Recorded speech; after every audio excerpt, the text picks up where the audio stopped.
સ્ટારલિંકે ગુજરાત સરકાર અને સ્ટારલિંક વચ્ચે સમજૂતી થઈ છે। આદિવાસી વિસ્તારોમાં એનાથી હાઈ સ્પીડ ઇન્ટરનેટની ક્રાંતિ આવશે। ઈ ગવર્નન્સ સેવાઓ મજબૂત કરવાનો નિર્ણય લેવામાં આવ્યો છે। દુર્ગમ વિસ્તારોની શાળાઓ, હોસ્પિટલો ડિજિટલી જોડાશે।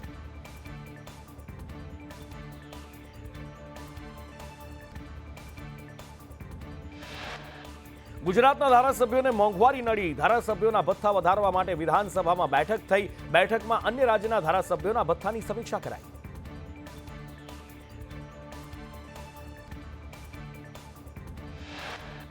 ગુજરાતના ધારાસભ્યોની રેલવે અને હવાઈ મુસાફરી, કાર્યાલય તથા મત વિસ્તારમાં ભથ્થું વધારવા માટે વિચારણા। સરકાર સાથે પરામર્શ બાદ વિધાનસભાના બજેટ સત્રમાં થઈ શકે ચર્ચા।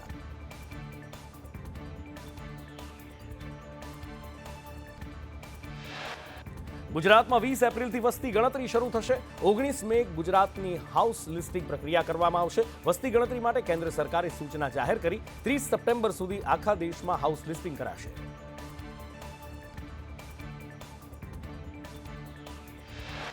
મકાન રહેણાંક એકમની માહિતી એકત્ર કરાશે। ગણતરી પહેલા 15 દિવસ માટે સ્વગણતરી કરાશે। નાગરિકોને પોતાની માહિતી જાતે નોંધાવવાની તક મળશે। વસ્તી ગણતરી માટે અધિકારી કર્મચારીને તાલીમ અપાશે।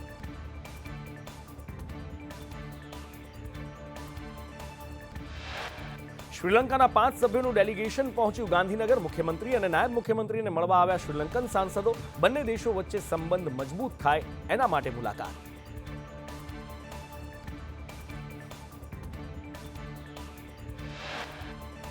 સાંસદ મયંક નાયકે રાજ્યસભામાં પાટણ બનાસકાંઠામાં રિફાઇનરી સ્થાપવા માંગ કરી। ક્રૂડ ઓઇલના હબમાં ઉદ્યોગ લાવવા અપીલ કરી। સ્થાનિકોને રોજગારી આપવા પ્રસ્તાવ મૂક્યો।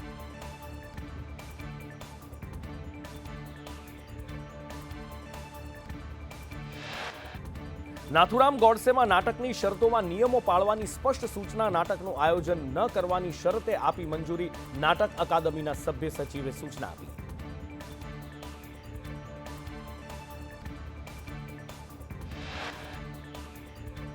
રિવરફ્રન્ટ ફેઝ 2 ની કામગીરીની ગાંધીનગર અમદાવાદ મહાનગરપાલિકા કમિશનરે કરી સમીક્ષા। અમદાવાદ ગાંધીનગરને જોડે છે ફેઝ 2। ગાંધીનગર ગિફ્ટ સિટી સુધી બની રહ્યો છે રિવરફ્રન્ટ।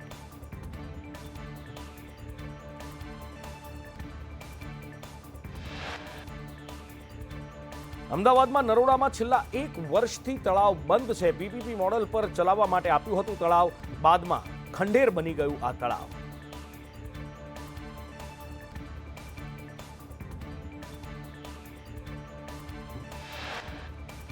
રાજકોટ શહેર કોંગ્રેસમાં જૂથવાદ પર નવનિયુક્ત ઓબીસી મોરચાના પ્રદેશ અધ્યક્ષે કહ્યું, જે કાર્યાલયની વાત કરવામાં આવે છે ત્યાં હું હાજર હતો। પ્રમુખના બદલે ઇન્દ્રનીલને તોછડાઈથી જવાબ આપતા વિવાદ થયો હતો।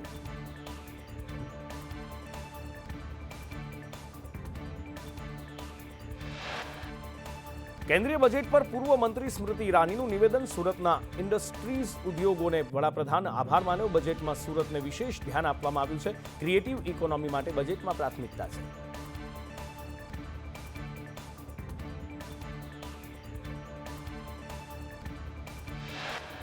રાજકોટમાં સીજીએસટીનો અધિકારી 5,000ની લાંચ લેતા ઝડપાયો। કંપનીમાં ફાઇનલ રિપોર્ટ માટે માંગી હતી લાંચ।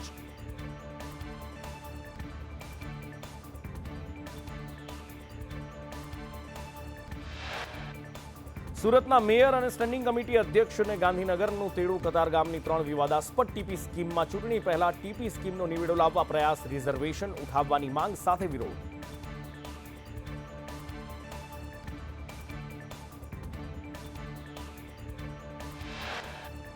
સુરતમાં આરોગ્ય મુદ્દે પાલિકા અને ફૂડ વિભાગ એક્શનમાં। સ્ટેન્ડિંગ કમિટી ચેરમેને ફૂડ વિભાગની કામગીરીનો અહેવાલ જાળવવા આદેશ આપ્યો। દર મહિને પરફોર્મન્સ રિપોર્ટ કમિશનરને રજૂ કરવો પડશે।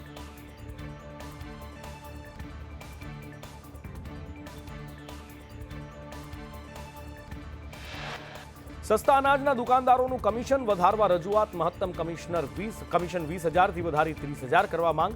સસ્તા અનાજ દુકાનદારોની પુરવઠા મંત્રી સાથે બેઠક।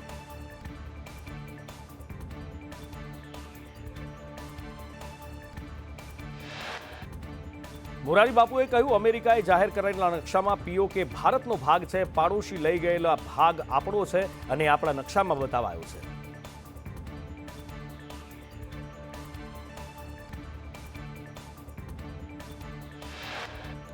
સુરતમાં એસઆઈઆરનો કોંગ્રેસ દ્વારા વિરોધ કરવામાં આવ્યો. મોટી સંખ્યામાં કોંગ્રેસી કાર્યકરો કલેક્ટરને રજૂઆત કરવા પહોંચ્યા. ભારતીય જનતા પાર્ટીના કાર્યકરોએ ખોટી રીતે નામ કમી કરાવવાનો કોંગ્રેસે આરોપ લગાવ્યો.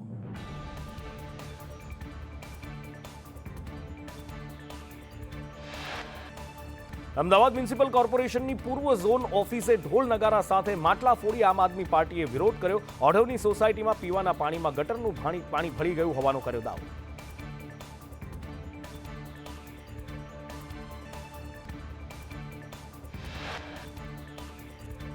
રાજકોટમાં કામદાર યુનિયન મંડળોના કર્મચારીઓ દ્વારા વિરોધ કરાયો. સફાઈ કામદારોની હાજરી મેડિકલ રદ મુદ્દે વિરોધ કરવામાં આવ્યો. મોટી સંખ્યામાં રજૂઆત કરવા કર્મચારીઓ કોર્પોરેશન પહોંચ્યા.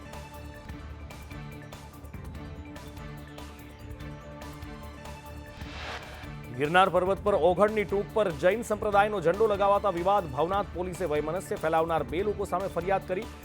નાથ સંપ્રદાયના સ્થાને જૈન સંપ્રદાયનો ઝંડો લગાવવામાં આવ્યો હતો.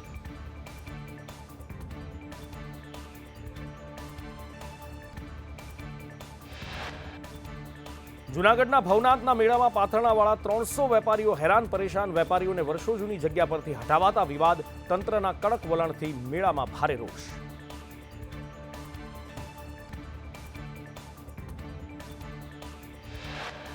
રાજકોટમાં આંતરરાષ્ટ્રીય ફ્લાઇટ શરૂ કરવા માંગ. ચેમ્બર ઓફ કોમર્સે કેન્દ્રીય ગૃહ મંત્રાલયને પત્ર લખ્યો. ઇમિગ્રેશનની મંજૂરી આપવા ચેમ્બર ઓફ કોમર્સની માંગ.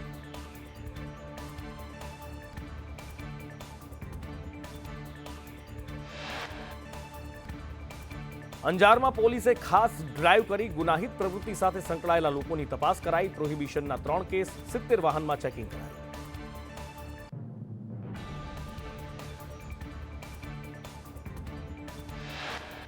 અમદાવાદમાં શાસ્ત્રી બ્રિજ રિપેરિંગની વાત માત્ર કાગળ પર. એક તરફનો બ્રિજ બંધ રાખવાની વાતો માત્ર કાગળ પર છે. શાસ્ત્રી બ્રિજ પરથી હજી પણ ભારે વાહનો પસાર થઈ રહ્યા છે.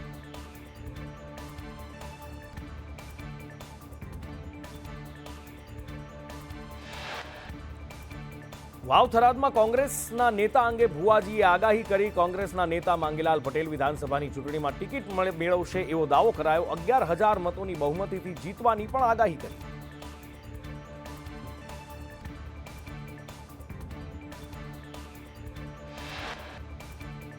પંચમહાલના હાલોલમાં ભંગારના ગોડાઉનમાં આગ લાગી. ભંગારના કારણે આગે વિકરાળ સ્વરૂપ ધારણ કર્યું.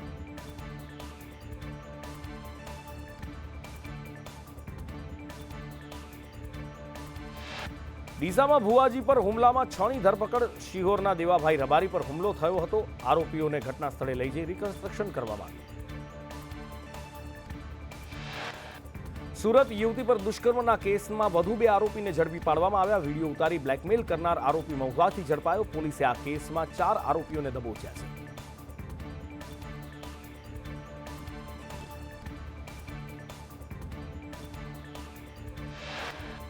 મહેસાણાના ઊંઝામાં ઢાબા પર જમવા બેઠેલા યુવાન પર છરીથી હુમલો કરવામાં આવ્યો. હુમલા બાદ સોનાનો દોરો, રૂપિયા ભરેલ પાકીટની લૂંટ. અર્પિત રાજપૂત નામના વ્યક્તિને છરીના ઘા ઝીકાયા.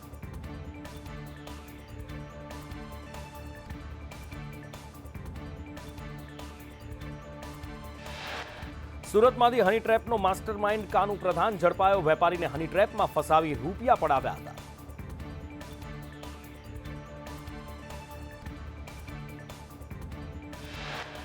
સુરતમાં યુવતી સાથે દુષ્કર્મ કરનાર નરાધમની ધરપકડ. આરોપીએ ખોટું નામ ધારણ કરી યુવતીને ફસાવી હતી. નરાધમ પરણિત હોવા છતાં પણ કુંવારો કહી દુષ્કર્મ આચર્યું હતું.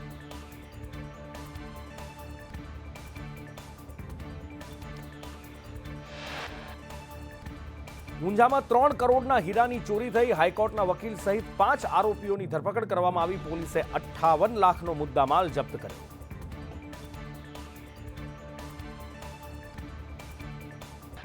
અમદાવાદમાં બાળ તસ્કરી રેકેટમાં બાળક મેળવનાર દંપતીના સંપર્ક બાદ ડોક્યુમેન્ટ બતાવતા બાળકની અંદાજિત ઉંમરના આધારે જન્મની નોંધણી થતી. બર્થ સર્ટિફિકેટ અને અન્ય રાજ્યમાં બાળ તસ્કરી કરતા 10 થી 15 લાખ એડવાન્સ મેળવી બાળક પહોંચાડતા ઝડપાયેલા આરોપીઓની પૂછપરછમાં મોટા ખુલાસા થયા.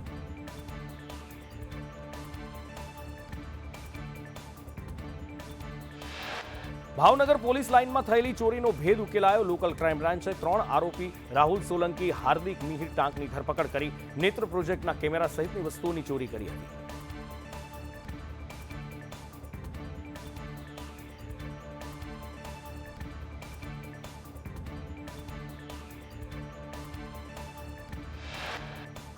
અમદાવાદ એરપોર્ટ પરથી એક મુસાફર સોના સાથે ઝડપાયો. મુસાફર પાસે 96 લાખના ગોલ્ડ બાર મળી આવ્યા. દુબઈથી સ્પાઇસ જેટની ફ્લાઇટમાં આ મુસાફર આવ્યો હતો.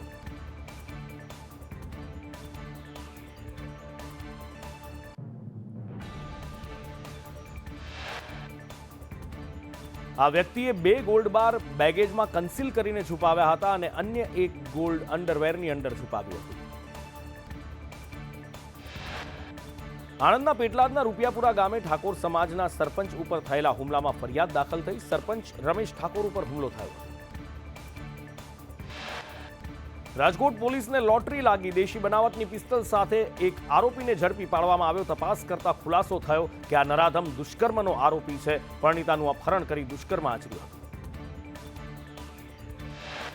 સુરતમાં સમાધાન માટે ગયેલા યુવાનની હત્યામાં કાર્યવાહી કરવામાં આવી. પોલીસે હત્યાના 3 આરોપીઓને ઝડપ્યા. ઝઘડામાં સમજાવવા ગયેલા મોહમ્મદની હત્યા કરાઈ હતી.